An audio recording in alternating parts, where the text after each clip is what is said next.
વડોદરા શહેરમાં 150 વર્ષથી કૂવાના થાળા પર બિરાજતા શ્રી સિદ્ધનાથ ગણપતિ. વડોદરાના સિદ્ધનાથ તળાવ વિસ્તારમાં આવેલા શ્રી સિદ્ધનાથ ગણપતિ મંદિરમાં આજે સંકટ ચતુર્થી નિમિત્તે વહેલી સવારથી ભક્તોની ભારે ભીડ જોવા મળી હતી. શહેરભરના ભક્તોએ ભગવાન ગણેશના દર્શન કરી સુખ સમૃદ્ધિ તથા વિઘ્નહર્તાના આશીર્વાદ માટે પ્રાર્થના કરી હતી. આ મંદિરની વિશેષતા એ છે કે અહીંયા શ્રી સિદ્ધનાથ ગણપતિ છેલ્લા 150 વર્ષથી કૂવાના થાળા પર બિરાજમાન છે. શ્રીજીની પ્રતિમા સાથે તેમના પત્ની રિદ્ધિ સિદ્ધિ તેમજ પુત્રો શુભ અને લાભ પણ સ્થાપિત કરવામાં આવ્યા છે. મંદિરના સ્થાપત્યમાં લાકડાનો વિશાળ ઉપયોગ કરવામાં આવ્યો છે, જેમાં કાષ્ઠ સ્તંભો અને તેની સુરેખ ગોઠવણી મંદિરના સૌંદર્યને વધુ ભવ્ય બનાવે છે. સિદ્ધનાથ તળાવ વિસ્તારમાં આવેલા આ મંદિરમાં નજીક જ શ્રી સિદ્ધનાથ મહાદેવ, રામ મંદિર તેમજ ભગવાન વિઠ્ઠલના મંદિરો પણ આવેલા છે, જે આ વિસ્તારને ધાર્મિક મહત્વ આપે છે. મંદિર બાંધતી વખતે કૂવાનું મોં બંધ કરી તેના ઉપર પ્લેટફોર્મ પર શ્રીજીની પ્રતિમા સ્થાપના કરવામાં આવ્યું હતું, જે આજથી 150 વર્ષ બાદ પણ યથાવત છે. શ્રી સિદ્ધનાથ ગણપતિ મંદિરમાં લાકડાની કલાત્મક કોતરણી અને શિલ્પો આજે પણ જીવંત જોવા મળે છે. આ અનોખા સ્થાપત્ય અને આધ્યાત્મિક મહાત્મ્યને કારણે આજે પણ મોટી સંખ્યામાં ભક્તો અહીં દર્શનાર્થે ઉમટે છે. મંદિરનો ઇતિહાસ એ જ છે કે 150 વર્ષ પુરાણું મંદિર, જૂનું મંદિર છે. અને અમારા મંદિરના મૂળ પુરુષ જે હતા એ સ્વતંત્ર સેનાની હતા. એટલે તાત્યા ટોપેના વખતમાં એ યુદ્ધ કરવા ગયેલા અને એ સ્વતંત્ર સેનાની હતા.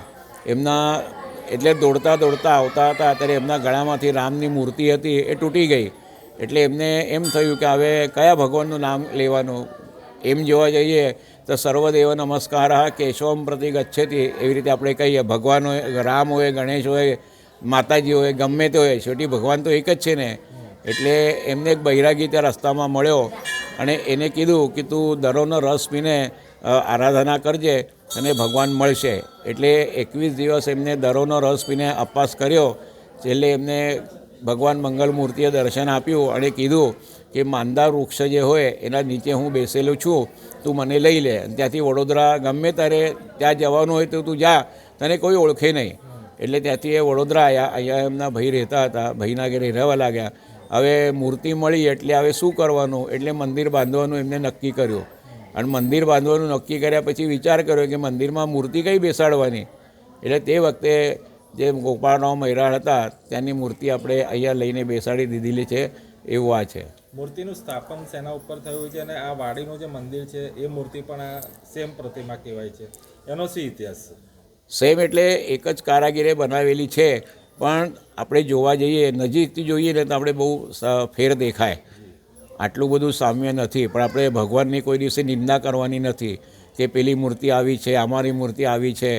આપણે એ મૂર્તિનો આપણે બધાને એમ કરીએ તો આપણે અહંકાર થઈ જાય કે મારી મૂર્તિ સરસ છે. પણ ભગવાન દરેક ઠેકાણે એક જ છે. મૂર્તિ જુદી જુદી હોય, બનાવવાનો પ્રકાર પણ જુદો હોય, કારાગીરી એક હોય.